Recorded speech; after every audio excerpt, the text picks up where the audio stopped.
السلام علیکم۔ شروع اللہ کے نام سے جو بہت مہربان اور نہایت رحم والا ہے۔ بہت زیادہ افسوسناک حادثہ ہوا ہے اور ایک مرتبہ پھر جو ہے وہ یہ کشتی کا حادثہ ہوا ہے امیگرینٹس کو لے کے جو جا رہی ہے اٹلی کے لیے، اور یونائٹڈ نیشن نے بھی اس کو بہت بڑا حادثہ قرار دیا ہے، لیکن یہ مگرمچھ کے آنسو ہیں۔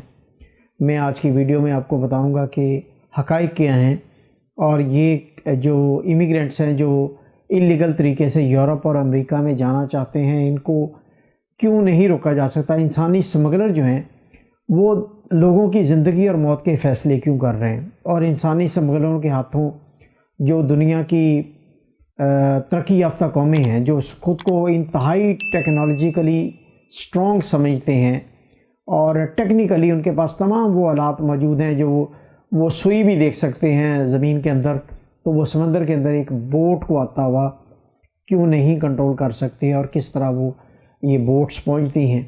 اور میں آپ کو بتاؤں کہ ابتدائی طور پر اب تک کی جو معلومات کے مطابق یونان میں جو حادثہ ہوا ہے اس میں 750 کے قریب افراد سوار تھے، 100 کے قریب بچے تھے، کم سن بچے، اور خواتین تھیں 200 کے قریب۔ بدقسمتی سے یہ 50 میل دور تھا یونان کے ساحل سے، لیکن اس کا رخ اٹلی کی طرف تھا۔ بنیادی طور پر یہ امیگرینٹس جو ہیں یہ اٹلی پہنچنا چاہ رہے تھے، اور اس راستے میں اگر آپ دیکھیں نقشے میں تو یونان اور اٹلی کے درمیان جو سمندر کا گیپ ہے، میڈیٹیرینین جو سی ہے، اس میں یہ سفر کر رہے تھے اور یہ حادثہ پیش آیا ہے۔ سب سے بڑی بات یہ کہ 750 افراد، تقریباً 750 افراد ایک فشنگ بوٹ پر، جس کی کیپیسٹی اتنی نہیں تھی، اوور لوڈڈ تھے۔ یہ کشتی چلتی ہے مصر سے، اور مصر کے بعد یہ لیبیا سے بھی امیگرینٹس کو لیتے ہیں۔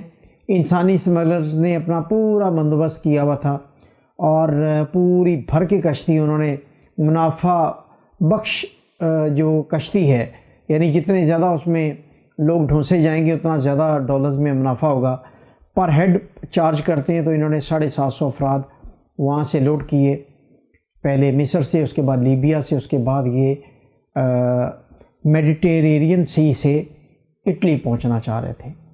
اب بدقسمتی کی بات یہ کہ یہ نزدیک پہنچ کے تقریباً یہ ان کا ایک دن کا سفر باقی تھا جو وہاں پہنچنے کے لیے، تو یہ حادثے کا شکار ہوتی ہے۔ اور حکام اور کوسٹ گارڈ کے مطابق یہ کشتی گہری ترین جگہ میں ڈوبتی ہے، اور اب تک کی اطلاعات کے مطابق یونان کی جو کوسٹ گارڈ سروسز ہیں انہوں نے بوٹ کو دیکھ کے متعدد بار ان سے سگنل پر رابطہ کرنے کی کوشش کی، اور کسی بھی صورت میں مدد کی جو پیشکش کی، لیکن انہوں نے، کیونکہ انلیگل مائیگرنٹ سے بھری ہوئی تھی، اور انہوں نے اس مدد کو ٹھکرا دیا۔ انہوں نے کہا کسی مدد کی ضرورت نہیں ہے۔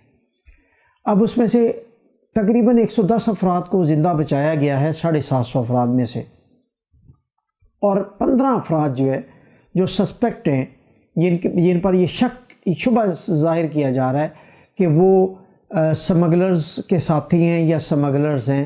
بنیادی طور پر سمگلرز خود تو بوٹ پر سفر نہیں کرتے، وہ ان کے اعلیٰ کار ہوں گے جن کو حراست میں لیا گیا اور ان کو انویسٹیگیشن کی جا رہی ہے ان سے۔ اب میں آپ کو ہاریبل فیکٹ جو بتانا یہ چاہ رہا ہوں کہ یہ ممکن نہیں ہے، وہ بوٹ اگر سمندر میں سفر کر رہی ہو تو کوسٹ گارڈ یا جو ان کی سیٹلائٹ سسٹم ہے اس سے وہ اس کے نظر سے اوجھل ہو جائے۔ تو بنیادی طور پر میں آپ کو بتاؤں کہ یہ 2023 میں 50,000 سے زائد انلیگل بوٹس اس روٹ پر ٹریول کر چکی ہیں۔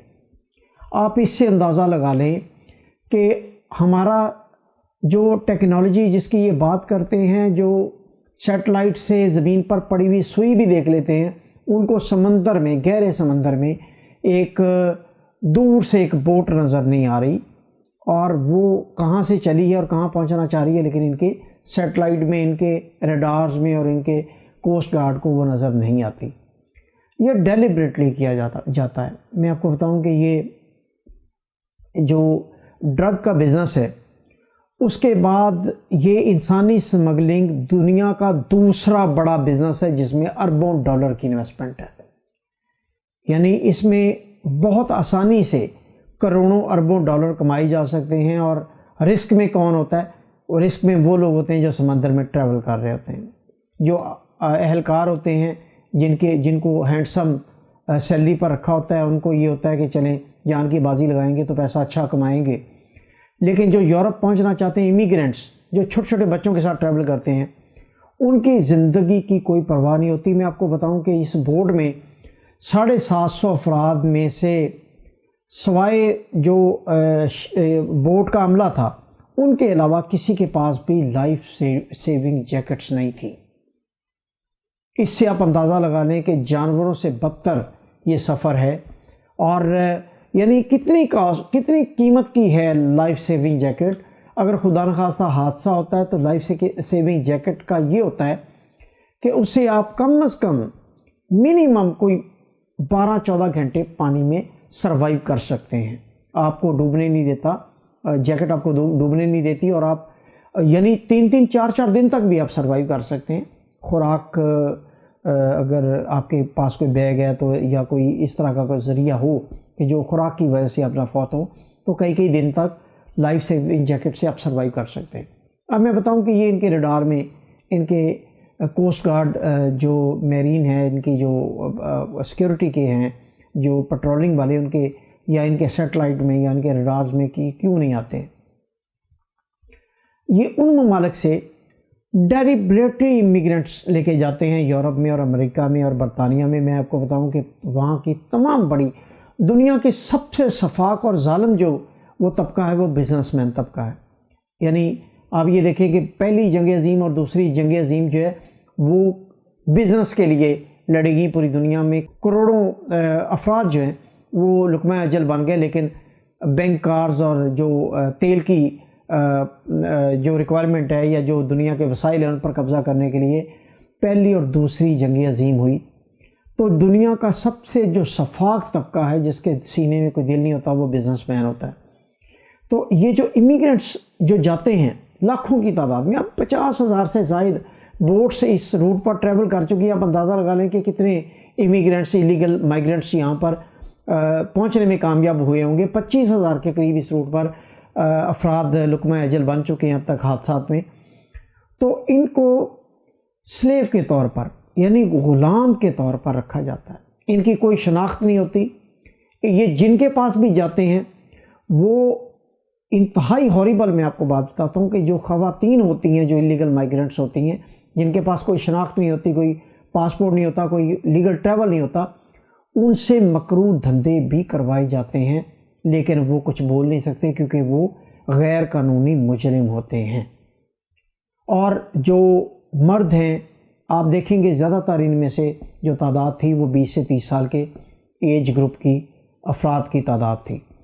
تو یہ وہ ایج گروپ ہے جس میں فیکٹریوں میں، اپنے فارم ہاؤسز پر، اپنے جگہ جگہ اپنے کاروبار میں ان سے لیبر لی جاتی ہے. اور یہ 24 گھنٹے کے لیبر ہوتے ہیں.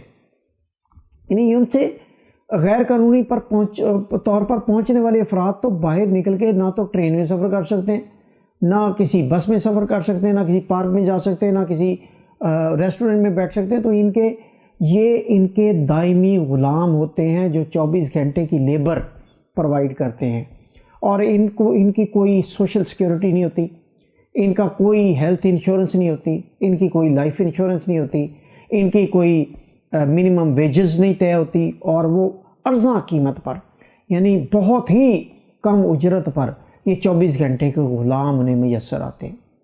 تو یہ ڈیلیبریٹلی انسانی سمگلرز کے ساتھ مل کے یہ دھندا کیا جاتا ہے. اور انسانی سمگلرز کب تک انسانی سمگلروں کے ہاتھوں لاکھوں افراد کی جانیں اسی طرح قربان ہوتی رہیں گی. یہ ڈیلیبریٹلی انسانی سمگلروں کا خاتمہ نہیں کرنا چاہ رہے. یونائٹڈ نیشن جو سٹیٹمنٹ دے رہی ہے، یعنی آپ حیران ہوں اس بات پر کہ سب کو پتہ ہے کہ یونان اور اٹلی یورپ کا گیٹ وے ہے، اور لیبیا، مصر اور مڈل ایسٹ سے، ایشیا سے اور افریقہ سے جو انلیگل مائیگرینٹس آتے ہیں وہ اسی روٹ کے ذریعے آتے ہیں. تو یہ اس روٹ پر مانیٹرنگ اتنی آسان اور اتنی سہل نہیں ہے کہ یہاں سے بڑے بڑے شپس گزر جائیں۔ میں دیکھتا کہ اگر کوئی یونان یا اٹلی کوئی وار شپ اگر ان کی طرف رخ کر رہا ہوتا تو انہیں 200 مائل دور پتہ چل جاتا کہ وار شپ ان کی طرف کیوں آ رہا ہے اور یہ میزائل سے لیس کوئی بحری جہاز یہاں کیوں ٹریول کر رہا ہے۔ 1 منٹ میں سب کچھ نظر آتا ہے انہیں۔ یہ ڈیلیبریٹلی یونائٹڈ نیشن کے شیلٹر کے اندر، ان کے جھنڈے کے نیچے، یہ وہ جو تہذیب یافتہ قومیں ہیں، جو خود کو تعلیم یافتہ، ترقی یافتہ، تہذیب یافتہ، اخلاقیات کا دنیا کو درس دینے والی قومیں، یہ انسانی سمگلرز کے ذریعے یہ دھندا خود اپنے لیے، اپنے مفاد کے لیے اور مکروہ دھندوں کے لیے کرتے ہیں۔ تو یہ بدقسمت حادثہ ہوا اور اس کا جتنا ہی افسوس کیا جائے کم ہے، لیکن میں ان ممالک کے ان افراد کے ساتھ مخاطب ہوں جو افریقہ میں، مڈل ایسٹ میں یا ایشیا سے، جو سہانے خواب دیکھ کے اپنے جوانوں کو، اپنے لختے جگر کو، اپنی خواتین کو اس ٹریول کے لیے بھیج دیتے ہیں۔ خدارہ یہ ایک انٹرنیشنل پلان ہے اور یہ امیگرینٹس کو جان بوجھ کے وہاں اگر وہ چلے بھی جائیں گے تو آپ کی زندگیوں میں آسانی تو ہو جائے گی، لیکن وہ ساری زندگی کے لیے ان کے غلام بن کے 24 گھنٹے ان کی قید میں رہیں گے اور آپ کو صرف فیڈ کریں گے۔ ان کی زندگی قبر کے کنارے تک ختم ہو جاتی ہے۔ یعنی بہت کم خوش قسمت لوگ ہوتے ہیں جنہیں وہاں پر جا کے کوئی ریزیڈنٹ پرمنٹ مل جاتا ہے یا کوئی سٹیزن شپ مل جاتی ہے۔ میں نے 15 سال سے لوگ یہاں دیکھیں ترکی میں بیٹھے ہوئے جن کے پاس اقامت نہیں ہے، اور یورپ اور امریکہ میں تو اس سے بھی زیادہ سسٹم ٹائٹ ہیں۔ تو لہٰذا خوش قسمت چند لوگ ہوں گے، ان چند لوگوں کی خوش قسمتی۔ اور میں آپ کو ایک اور بات بتاؤں کہ یہ جو پیچھے والدین ہیں یا فیملیز ہیں، ان کو ایک طریقہ بتاتا ہوں۔ جب ایک آ کے پھنس جاتا ہے نا، وہ اپنے جو اس نے ڈالر دیے ہوتے ہیں وہ پیچھے اپنے عزیز و اقارب کو، اپنے رشتہ داروں کو، اپنے دوستوں کو کہتے ہیں کہ میں تو جنت میں پہنچ گیا ہوں، تم بھی فلاں سمگلر کے ذریعے لیگل مائیگرنٹ کے طور پر یہاں پر آؤ۔